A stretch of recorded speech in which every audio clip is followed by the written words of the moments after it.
fired up yet? Bam! Yeah. Welcome back. Talk About Hawkin Out. I am Paul, your host. Here we are in post-preseason game number 3. This is show number 4. Thanks for watching and thanks for joining us again. Seahawks last week took on the Dallas Cowboys in CenturyLink Field, and that turned out to be a pretty interesting game for a lot of reasons. Gameplay, not necessarily one of them. But we'll get into all that on today's show. You just saw some footage from CenturyLink Field on game day, and you saw a little bit of the Blue Thunder. We're going to close the show out with a full song by Blue Thunder, so if you like what you heard there, stick around towards the end of the show. And it's going to be the outro. So you're going to get a full song by those guys. They're amazing and awesome. I'm also going to talk a little bit about my position on the elephant in the room, which is the Colin Kaepernick situation, his political statement to sit down for the national anthem. Just going to weigh in on that. I kind of feel like I have to say something. Even though I got into this whole sports thing for sports, not for politics, but here I am. And saying it's the talk of the league right now. We're also going to hear from sometimes contributor Warren Rusk, who was at the game. He's going to weigh in during the recap about his thoughts at halftime and postgame. He was there to kind of feel the energy, and he's going to tell us what he had to say and his good time. But let's start off. First things first, game recap. All right, well, Dallas Cowboys came to town last Thursday at 7 o'clock, another beautiful day.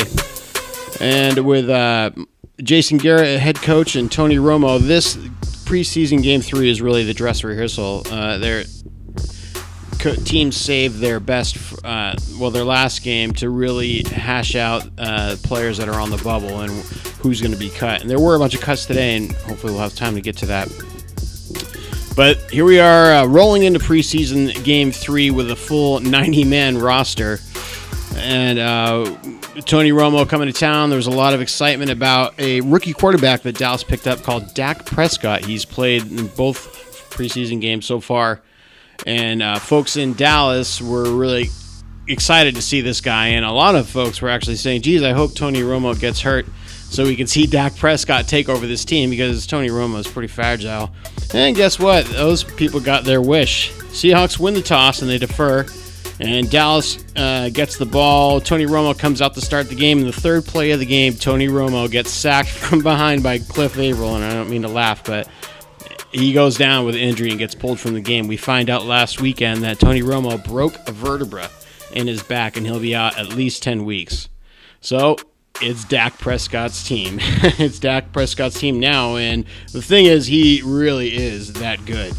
He's a dual threat quarterback. He's got height, strength, and he showed what he can do against the Seattle Seahawks in this preseason game. So Dak Prescott takes over first possession of the game and brings the Cowboys all the way down the field. And right away, I'm kind of thinking, oh, geez. Cowboys have the best offensive line in football, and they showed it. They pushed our guys around, and that's what they've concentrated on. They wanted to be an offensive force. And so they pushed our defensive line around, and Dak Prescott was able to lead his team with the help of rookie running back Ezekiel Elliott, who, by the way, brings the Thunder as well. But at any rate, first possession, Dallas has to punt. Back to Seattle. We see Russell Wilson come out, and although this possession for Seattle, the first one, ends in a punt, we also get to see the question mark from last week, CJ Prosise. He actually came out and had a really nice 11-yard run on a draw play when the Hawks got backed up after a Fetty. Geez, I can't remember his first name right now. I think it's Jermaine Fetty. He had a hold. Anyway, that's our rookie right guard. And by the way, the Seattle offensive line, they played well again, and they're big. Those guys are tall and huge. This is like the biggest Seattle offensive line I ever remember. Even from back in the day of Walter Jones at left tackle and Steve Hutchinson right next to him at left guard. Those guys were huge, but like across the board. These guys are big. So Jermaine Fetty, also big guy. And you can see that there. I don't know, it was just the camera angles or what this particular game, but they showed that pretty clearly. Anyway, he holds and we're backed up, and on a drop play, CJ Procise. Dude's pretty bad. 232 pounds. He's got that forward lean. And so we get to see him carry 11 yards on a drop play on his first NFL carry. However, we do have to punt that first possession, and John Ryan, MVP John Ryan, shout out to Joe. He punts the ball 65 yards. That dude is on fire. Well, Dallas gets the ball back, and we see Ezekiel Elliott come out and have a collision with Cam Chancellor. He's running behind a great offensive line, Elliott is. But you can see what he's bringing to the table. This was Dallas's first-round pick, 4th overall pick, and he's 5'9", and he ran up to Cam Chancellor's 6'3", and put Cam Chancellor back a few yards. Spun off him, collided with him, and Cam Chancellor later said, "I didn't know what to expect the second time I brought it. In the next game, when we face again, it's going to be a bloodbath," in his words. So it was fun to see that battle, because Cam, obviously, he's a load, and most running backs, when they meet up with him, they go down. But Ezekiel Elliott put the boom on Cam Chancellor, and this second possession for Dallas winds up ending up in a touchdown when Dak Prescott, who between him and Elliott's efforts, marched down the field. Prescott throws it in the end zone with KJ Wright all over Pro Bowl tight end Todd Whitten. Todd Whitten reaches up over KJ Wright, who's playing perfect position, and snags the ball. And anyway, that ends up in a Dallas touchdown. So here we are with the score of 7-0 after the extra point attempt is good.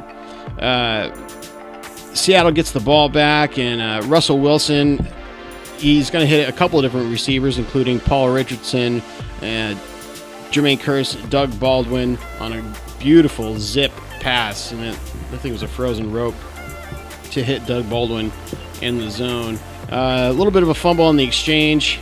That's coming from Kenny Britt. So we'll see what's up with that, if he's going to clean that kind of stuff up. Jermaine Kearse again. We'll see him pick up 15 yards. Kristen Michael will run for another 8, and it's going to put the Hawks in field goal position, and Stephen Hauschka is going to come out and kick a field goal. And here we are in the second quarter now. After that field goal, beginning of the second quarter, Dallas is up 7-3. Seattle's going to kick the ball back off to Dallas, and Alfred Morris is going to come out now at running back, and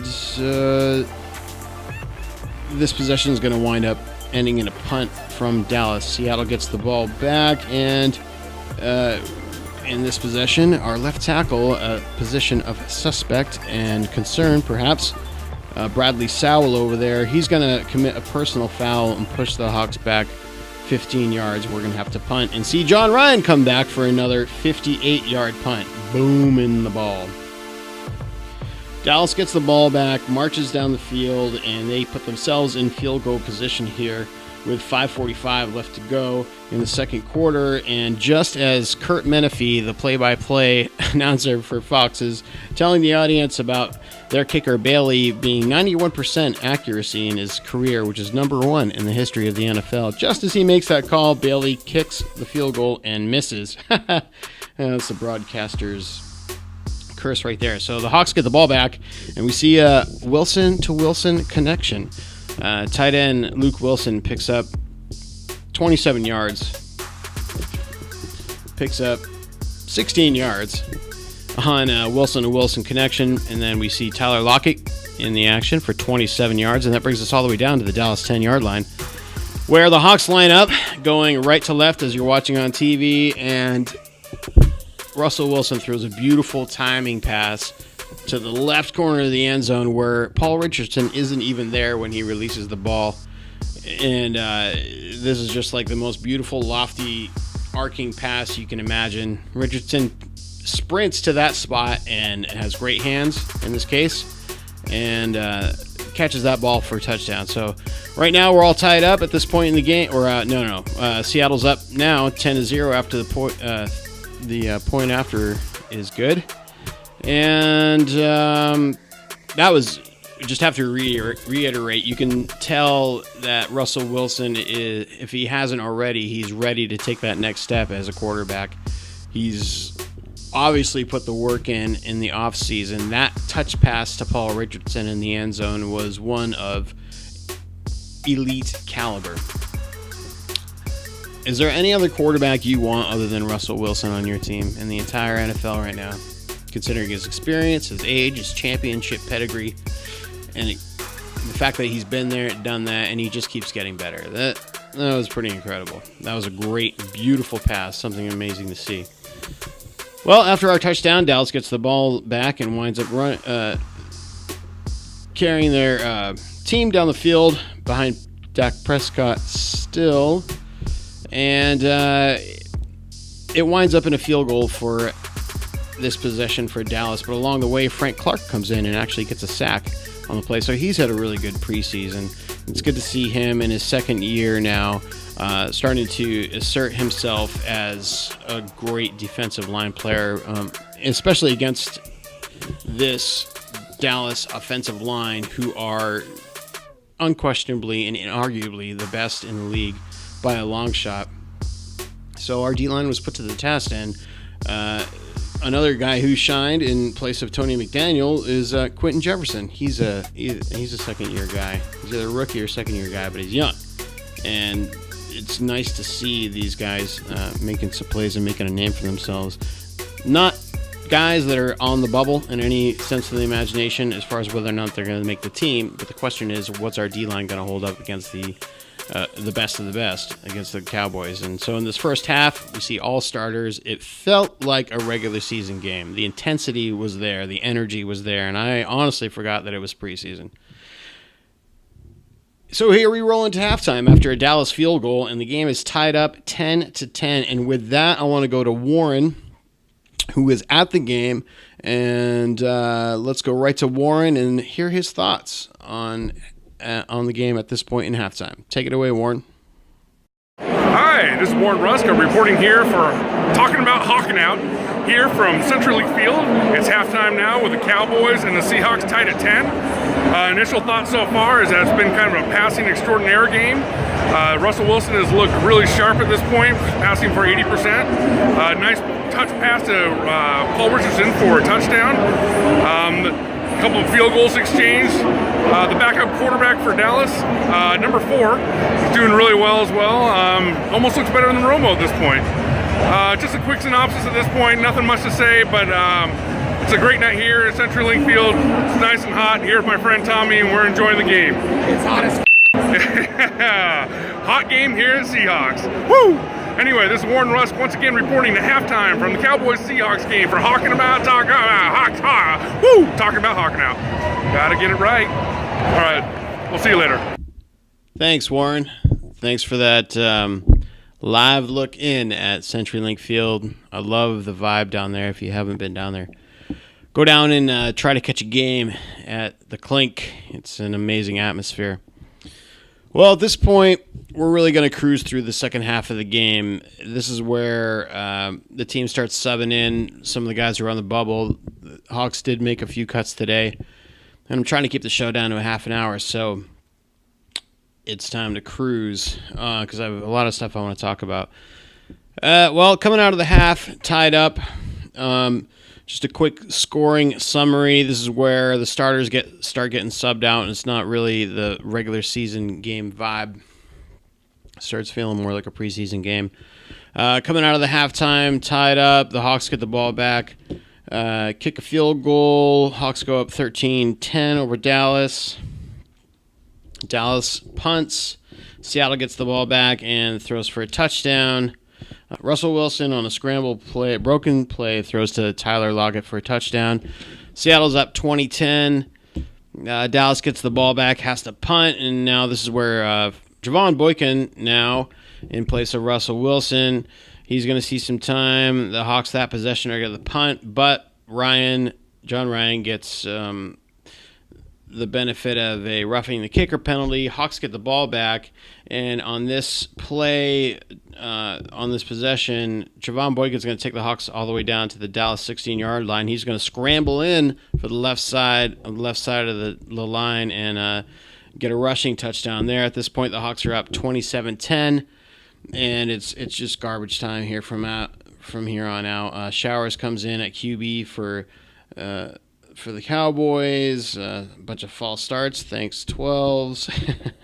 And we see punt, and the game winds up being closing out on an attempted spike. So Dallas winds up with another touchdown. The final score of this game winds up being Seattle 27, Dallas 17. Some takeaways. O-line played better. It was nice to see CJ Procise out there. So the starting offensive line was Bradley Sowell at left tackle, Glowinski at left guard, Kenny Britt at center, Jermaine Ifedi right guard, and Gilliam at right tackle. And we saw Wilson. We didn't see any Jimmy Graham aside from pregame warm-ups. There were some cuts today by the Seattle Seahawks. They cut 6 folks today, most notably Brandon Browner, cornerback who was formerly with the Hawks, with the Patriots, and was with the team when they beat us a couple of years ago. He didn't make the cut. He got kind of slowly shoveled down the depth slot. But before we cut away from this, let's go back to Warren at CenturyLink Field and get his take on the post-game action. All right, here we go. Towards the end of the fourth quarter here, kind of wrapping things up here at CenturyLink Field. This is Warren Rusk once again reporting towards the end of the game here on Talkin Bout Hawkin Out. Quick synopsis here. What can I say? It looks like the running backs got things kind of going on tonight. CJ Procise, Christy Michael, even Alex Collins really got into the mix tonight. Nice cuts, really good moves. It was also good to see in the third quarter Russell Wilson got another sweet, classic Russell move, getting out of danger. Nice hot target to Tyler Lockett there for the touchdown. What can I also say? The defense looks like it's continuing to be strong. A little worrisome in the first half about the secondary coverage. It seemed like Dallas was passing quite a bit all over us. But from here on out, it looks like things might tighten up a little bit here, and hopefully that's a good thing for the Seahawks defense. Another strong coverage from the defensive line. Things are going really well. What can I say? The third team beat their third team pretty good tonight. Once again, another fantastic run from the backup quarterback. Number 2, he looks fantastic with his legs. Maybe an early version of Russell Wilson 2.0 from his rookie season. He still has some work to do with the accuracy on the throwing, but from here on out, perhaps another great pickup here by Schneider as far as the backup quarterback. Tavares Jackson, we don't miss you anymore, I don't think, my friend. All right, well, this is Warren Rusk once again from Talkin Bout Hawkin Out. We'll see you again on another episode. Go Hawks. Thanks, Warren. Yeah, and Tavares Jackson, no need. No need to bring T-Jack back. So on Thursday, now we're going to go down to Oakland and play the Oakland Raiders and face the Raiders Nation. And I just want to say that if I have one wish for this season, it's to see the Raiders in the Super Bowl this year. Not because I'm some kind of huge Raider fan, but what I am a huge fan of is being a fan. And the 12s, as represented by the big old 12 flag behind me, are the greatest fans in all of sports across the world, and it's not even close.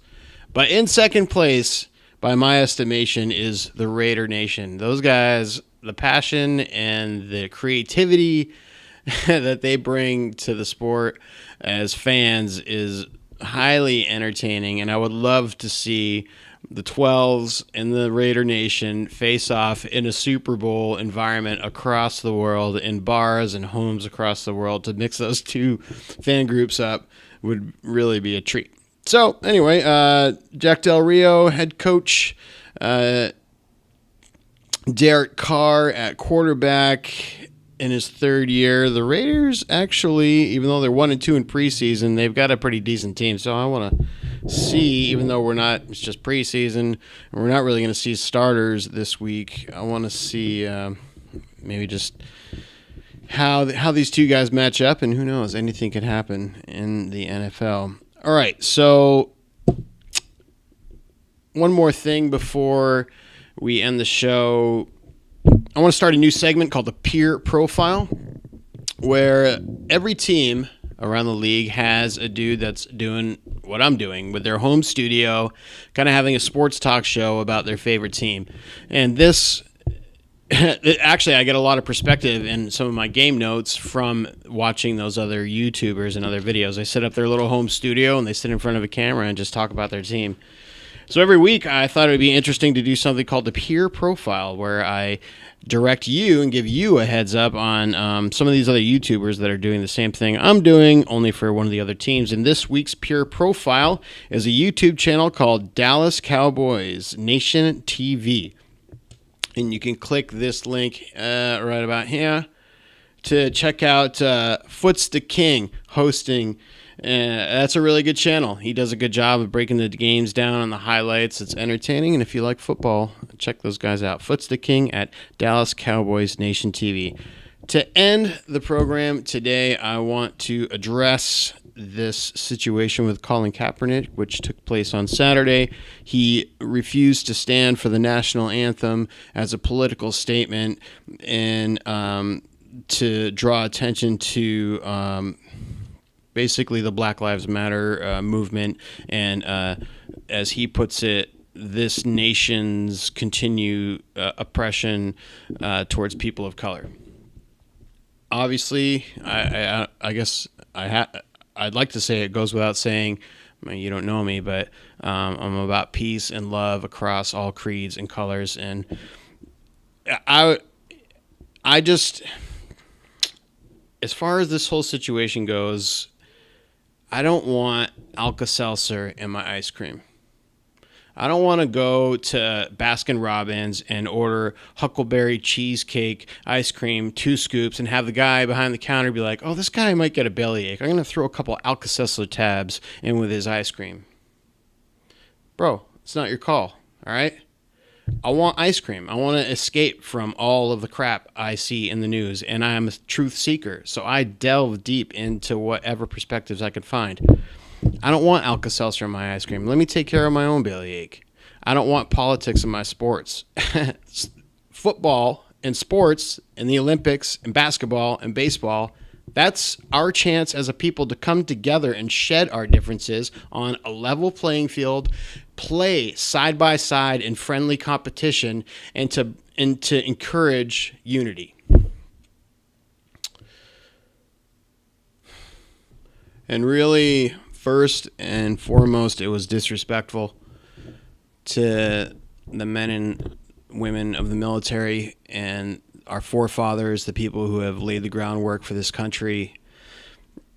Not just the problems from today, but for throughout history, way back in 1776, the people that died to give us the freedoms and privileges we have, which you have the right to sit on your butt and disrespect the flag and disrespect this country and this country's military and this country's law enforcement officers and the firemen who, by the way, just 2 weeks ago saved me and my fiance from the river.